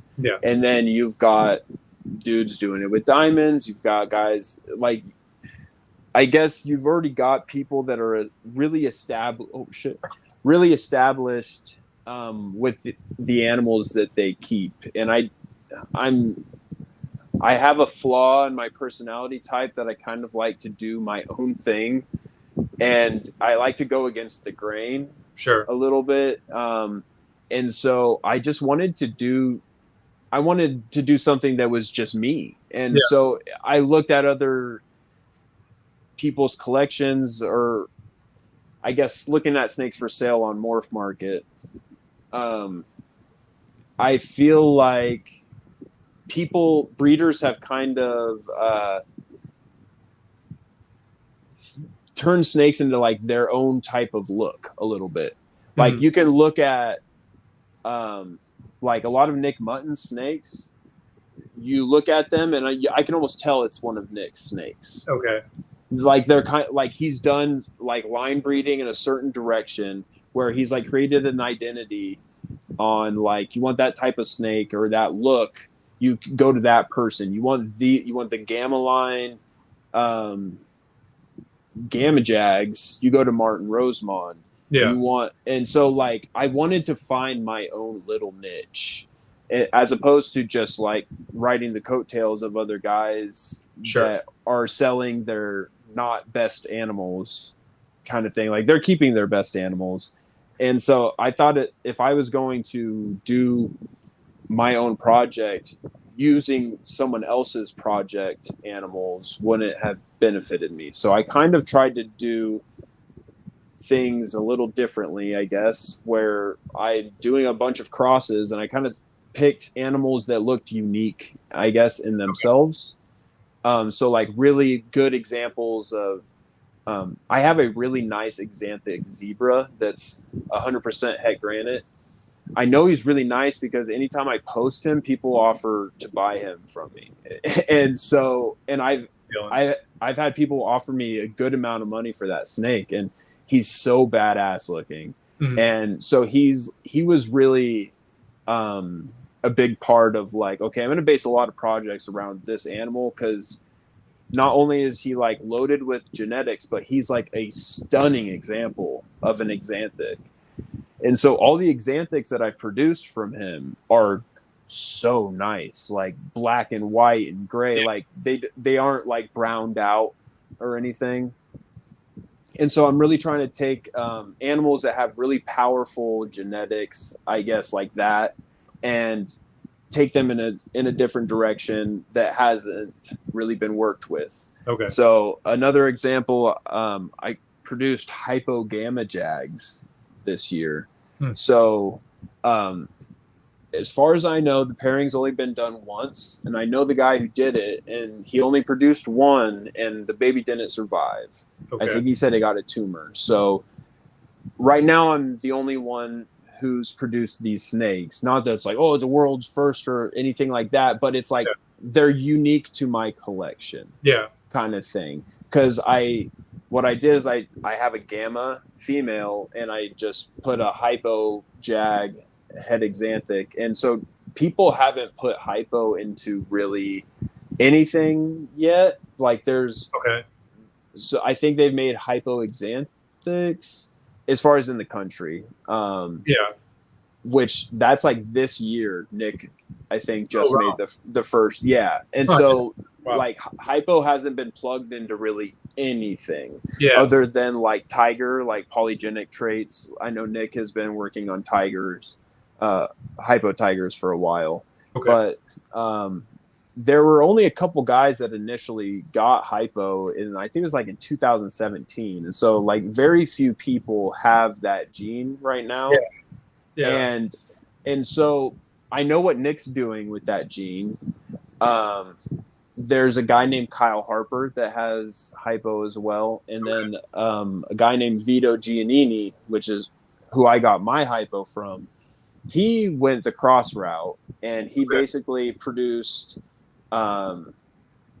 hets of all the recessives with hypo. So he produced like hypo het Xanthics, het granites, and het albinos.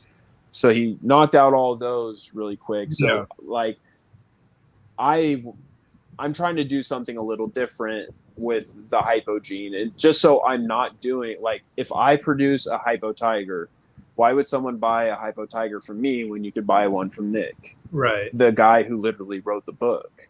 Yeah. And so I didn't want to put myself into a position where I'm just producing more or less the same animals as people that have bigger, better names than me.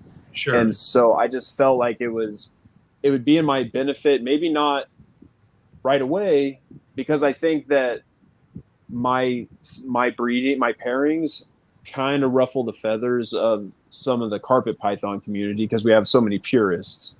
Yeah. But the way I look at it is like my animals were already crosses. Like, Yeah. are we supposed to just let these animals all die? Right. Like, what do we do with stunning crosses? Like, I know they're not pure, but they're never going to be pure again. They're never going to make anything pure again. Like, can't we just make more stunning snakes without people getting upset about it? Like, what's done is done, and Yeah. I don't think the right answer is let them die without breeding.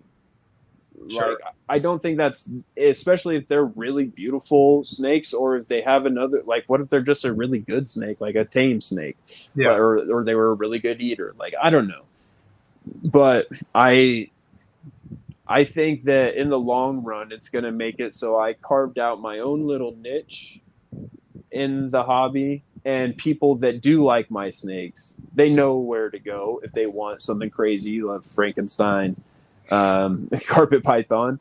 That's what I'm making over here. Yeah. But I'm also making pure.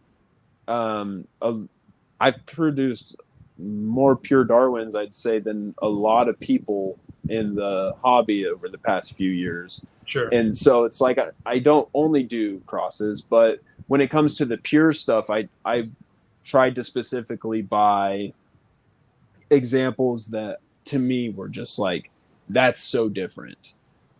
I need that snake kind of thing. And that's where my pure Darwin, my reduced pattern, he was one of those snakes. And when I saw that snake's parents, I was so blown away. I was like, I've never seen any carpet python like that. Yeah. And so it just really blew my mind on how cool this thing was. I just had to have it. And it's just a pure Darwin with just a reduced pattern. Yeah. And so now I think, what would that look like as an Xanthic?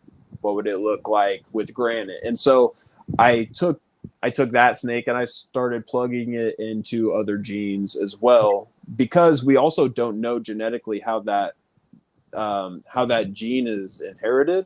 Mm-hmm. So, little story on that reduced pattern Darwin. He was produced by, or that line is produced by Todd Dyer at Psychotic Exotics. Mm-hmm.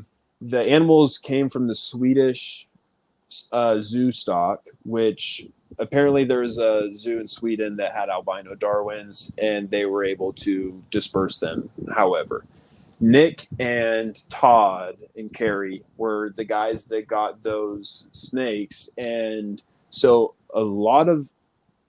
Nick has a couple different lineages of Darwins now, because he has ones that are unrelated to the albino line. But Nick's initial albino line Darwins and Todd's were the same. They came from the Swedish stock. And I think in like 2015, Todd hatched out this crazy looking Darwin. And it really caught a lot of people's eyes, but he's so quiet about things that he just posted a picture and then didn't say anything about it, and then never sold any, but he was producing them on the back end. And by the time that Todd got out, nobody had those snakes other than a couple of his closest friends. I think David Van Houten from KD Selective. Okay. I think he was the first guy outside of Todd's collection to get one of those snakes. And so when Todd was getting out, I was hitting up the guy that sold snakes for Todd, and I was like, yo, I really want one of these. Can we make it happen? And at first it was no, and eventually made it happen. And I just liked the snake so much that I was like, let's figure out a price. It took us a while to land on an extremely high price, and paid for it. I only got like 10 minutes to talk to Todd on the phone. Everything else was through a guy who doesn't even live in the same state as Todd, who is selling this. Todd is not a people person, doesn't want to deal with people. And so I get it. But I couldn't find out like any information about this snake other than he assured me. He's like, it's pure, comes from the Swedish stock. He didn't know exactly how it was reproduced. He assumed polygenic. Mm-hmm. But the tricky thing is if it's all just from one line like that, it could be recessive, and there could just be animals within the line carrying it. Yeah. And so I have one visual. Jason Balin has 2 female visuals. Okay. Brandon has a male female visual. I think he's the only person with a visual pair. Okay. I produced no visuals. And Jason Balin, out of 2 clutches, produced no visuals. So we, as of right now, with polygenic stuff, you tend to get at least some of the look. Yeah, for sure. I feel like I didn't really get any of that. I got like striping, but striping is in the Darwin line, and they produce stripes kind of regardless. Yeah. So, because the reduced pattern has like a nice pinstripe down the back. Okay. So me and Jason briefly spoke. He was like, I don't know. He's like, I didn't expect it to be I didn't expect it to be recessive, but it's kind of looking like it might be that way. But we're all in the boat of kind of raising up animals that we produced to try to breed back to parents or whatever. Unless Brandon produces, I think he could possibly this next year, his pair could be old enough. Wow, nice. So if he can get his to go, we might have more answers on it. But it's now that Todd is a complete ghost, I don't think we'll get any answers from him. And I don't know what happened to the parents. I have pictures of the parents, and the parents are unbelievable. They're so good looking, just like the male that I got. Wow. So I can't imagine that something could have been like a polygenic gene could have been produced to where he had like 5 visual adults, I think. Like some albinos, some normals. Yeah. And then polygenic to me, just based on how you describe it. It seems like a recessive gene that was floating around with the albino. Yeah, it's tough to say because you don't really get a huge buildup of. It's like you've got some extreme animals, and then you've got, I don't know, pretty close to like what just a really nice striped Darwin would look like, I guess. Yeah. So I feel like with most polygenic traits, they kind of like throw a variation or a little bit. So I don't know. It's hard to say, but I did outcross that Darwin this past year, and we'll just have to see when the babies are really cool looking. They're super unique and interesting, but they are not reduced pattern or anything. Like they don't show really any of that look that he has, because he also has like no head stamp. And so that's what a lot of people notice when they first see. They're like, whoa, like he has no head stamp. He kind of looks like a ball python head on like a certain ball python morph. So that, I think the lack of a head stamp is going to be a good indicator of how potent the reduced pattern amount is. But yeah, I don't know. It's hard to say at the moment. Well, it's definitely going to be a cool one to see how it unfolds in the next couple of years. Yeah, we'll see. They're amazing looking carpet pythons. I mean, I don't know if you've ever seen a picture of the one that I got or ones that Brandon's got. Yeah. Anytime they get posted up, people notice. They'll be like, what the hell? Like, I've never seen a Darwin like that. And people in Australia really seem to like them because they don't have a whole lot of Darwins that have that look. Because Darwins a lot of times have banding, like really heavy banding. And this snake has none. Just no banding, just completely like bald sides with a couple weird ocelots and then a stripe down the back. So it's an interesting look, and I'd like to see it in some other forms too, and see like where we could take it. And I've also kind of been thinking that I might want to use that snake as almost a way to plug new blood into morphs, I guess, to keep them from getting inbred. Okay. Let's say I produce a new morph combo. breed it to a reduced pattern Darwin, it gets some Darwin blood in it that should be unrelated, and it also gets some of his polygenic genes. And so I feel like it's kind of taking the inbred gene pool that you create from making morphs, outcross it to a wild type, but he just happens to be a really crazy looking wild type.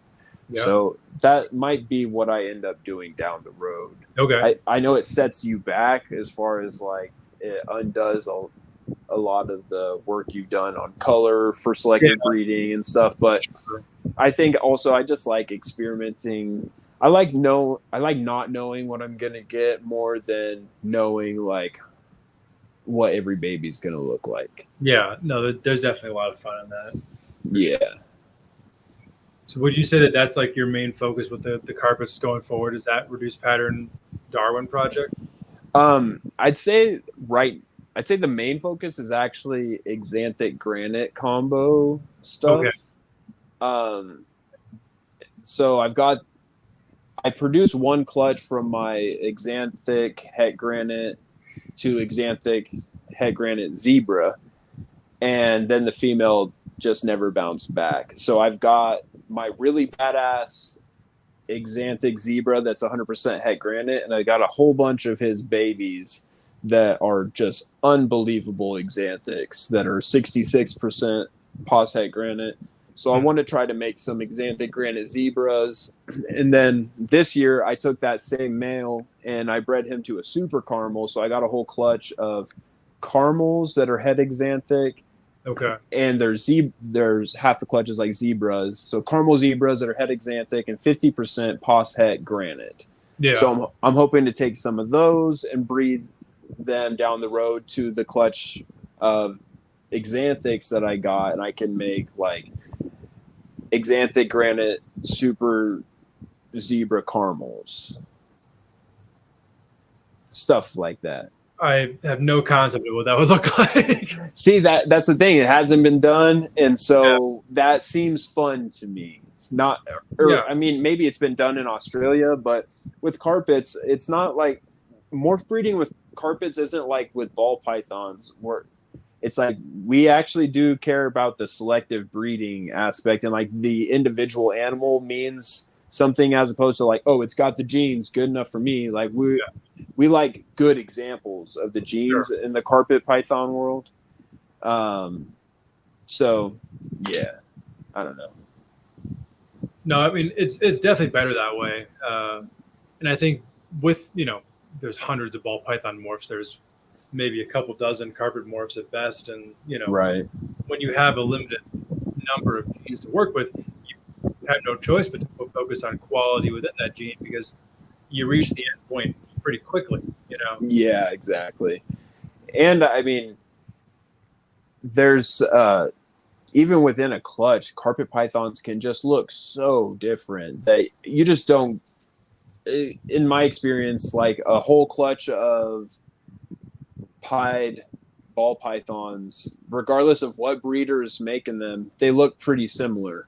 However, when it comes to you're talking about Brettles, that Nick Mutton's done so much selective breeding to make his look a certain way, and other guys like with their jungles, like I don't know, there's just so much of you can go in different directions with the carpet python morphs, and that's why I wish the carpet guys would look at the carpet morph makers not like they're ball python breeders, but like what we're doing is a little bit, it's more nuanced than what the ball python guys do, because I think that morph making always gets kind of lumped into like, oh, you're trying to get rich, and I just don't. Some people just like cool looking snakes too. Yeah. And I like unique looking snakes. So that's just the thing that I want to create, is snakes that people look at. It's kind of like Eric Burke's citrus tiger project. Yeah. Is anytime I see animals from Riley produce them and sold one citrus tiger to somebody, I don't even know who has it, but anytime I see a picture, I go, what the fuck is that? And it's like, oh, it's one of those citrus tigers. Okay, like I like that. Like that's not a pure snake. It's not a morph, I don't think. It's just like a unique snake that they keep breeding, and they're keeping that line going, and that stuff like that is really intriguing to me as far as breeding snakes, more so than trying to make a combo for the sake of the combo. Like I want to make a crazy looking version of the combo that looks different than other people's, I guess. Yeah. No, dude, I definitely get that. So for this upcoming year, what are your focuses within your carpet pythons? Are there particular pairings that you're excited about, or a project that we want to see a year further? Yeah, I have a head albino striped Darwin that's from Nick Mutton's lineage. Okay. It wasn't produced by Nick, is produced by another guy, I forget his name, but all the parents were bought from Nick. But she's got a really nice stripe, and she's got really nice oranges that are totally different than the oranges on my other Darwins. And so I'm going to breed her with the reduced pattern and see if I can get a little mix of her orange and the fact that she has such strong striping already, because she's pretty much a full stripe. Oh, wow. Yeah, I'm hoping that that going together with the reduced pattern, they might blend well and create something that looks a little reducey, but not totally sure what we'll get with that. But that's one I'm excited about, because it's like I have no idea how they're going to turn out. And then I'm also going to try to breed some Darwins that I produced. I have a female that I think is going to be 3 years, 3.5 coming up, and I think she'll be of size to go for me. So that would be really cool to try to produce snakes from snakes I produce. Yeah. Other than that, I'm gonna do a gamma pairing or try, not to anything crazy like the hypo, just to a gamma sibling. So just like a jungle looking animal, diamond jungle cross. Really good looking snake though. But I'll do some of those. I actually haven't put too much thought into a lot of my pairings. I might need to get on that to figure out what I need to start feeding up. Yeah. Well, yeah, I'm excited to see, man. I like how your mindset on all of this, and I like that you're also not afraid to kind of go against the grain a little bit with what people are saying. I think it'll pay off. I think it will. I hope so. Otherwise, it's just gonna hurt me.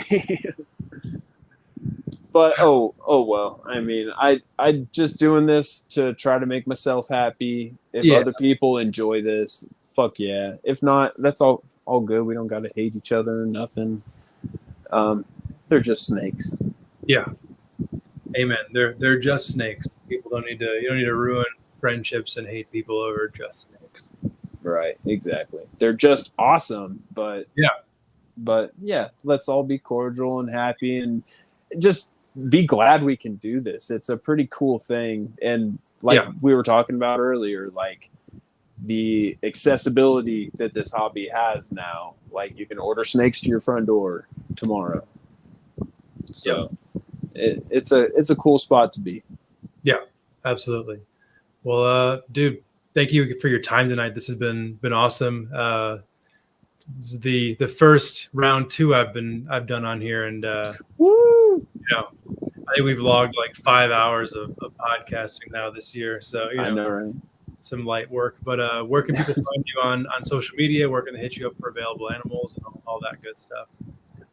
Pretty much just hit me up on Instagram, chambers.serpents. Okay. And that's pretty much it. I really appreciate you having me on here again.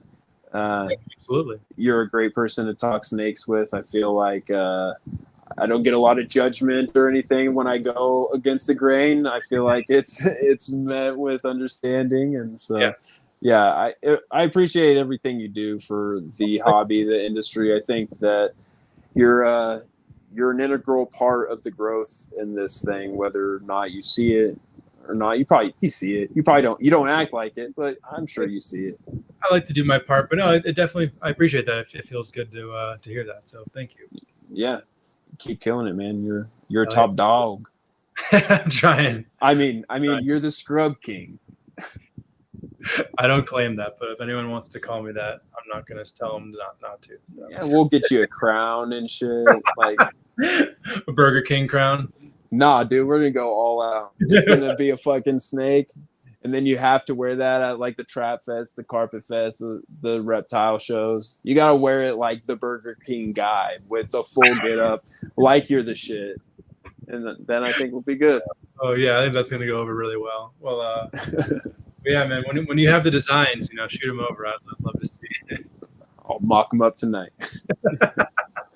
Well, awesome, man. I'm gonna throw you backstage and close it out. But thank you again for your time. This was awesome, man. All right. Thanks, man. Thanks for having me. Absolutely. All right, guys. Episode 20 in the books. Thank you to everybody who watched live. Thank you to everybody who watched or listened after the fact. I really enjoyed this conversation with TJ tonight. For us all here on the Trap Talk Reptile Network, please give us a subscribe, like, share, comment, all that good stuff. Subscribe on all of the audio platforms like Spotify, Apple, Buzzsprout, all of that good stuff. And subscribe here on YouTube. There's a new show every day of the week. So never a shortage of great reptile content from lots of great keepers and breeders. For me, you can find me on Instagram at Scrub Shepherd and then just Stephen Kush on Facebook. You can join the Somalia group on Facebook that we have just started recently for all things scrub pythons, Bowen's pythons, and for people of all different levels of the hobby. You don't need to be a keeper or breeder or anything special. You just have to love these animals and be willing to, learn information, share what you know, and just be part of moving all this forward. So with that said, thank you to everybody who watched and listened, and we will catch you all back here next week.